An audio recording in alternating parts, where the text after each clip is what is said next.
Good afternoon, Dr. Trinh. Thank you for being with us today. Today we're going to talk about gut health and the microbiome. And I will ask you to explain what that really means to us lay people.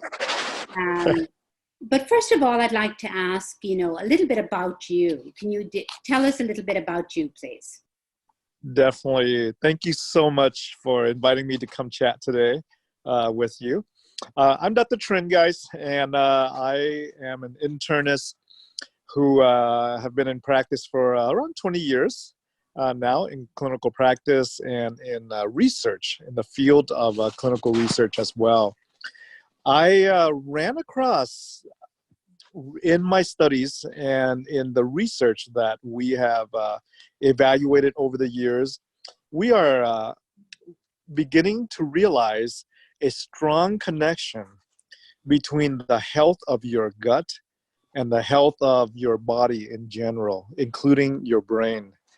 Over the last few years, more studies have started to be published correlating the what we call the microbiome. The microbiome is basically the microbes, bacteria, viruses, fungi that live in our body, especially in our gut, and its correlation with that to the rest of our health. Did you know that there are specific makeup of our gut microbiome that is correlated with Alzheimer's? Did you know that we have tied gut health to conditions such as depression, autism, and even diabetes? And it's crazy to think about that, how it's all connected. But when we have a chance to spend a lot more time on this, I want to show you the research that's been done. And I also want to discuss with you what we can do to improve our gut health. And that can be done with our lifestyle, with nutrition, with diet, and then with avoiding other things that may damage gut health and may damage the microbiome makeup of our gut.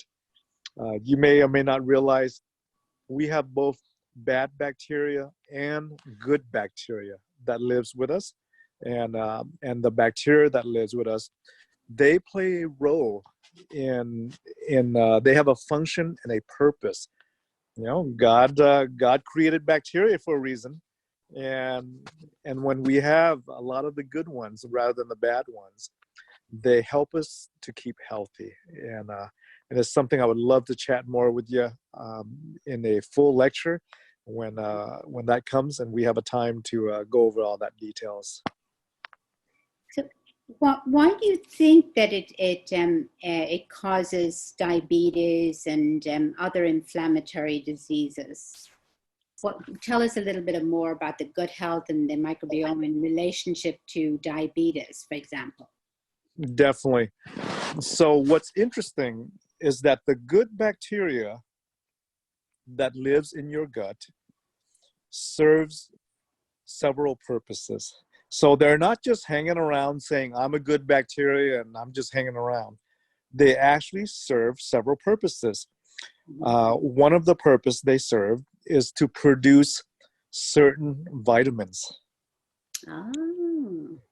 Vitamin B12 is one, right? So there are a number of vitamins that require the presence of good bacteria. The other things that good bacteria does is that it helps to break down toxins.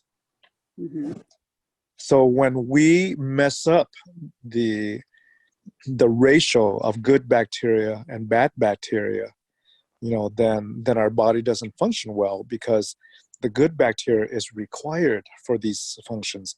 Another purpose of good bacteria is to help maintain the barrier and the lining of our gut.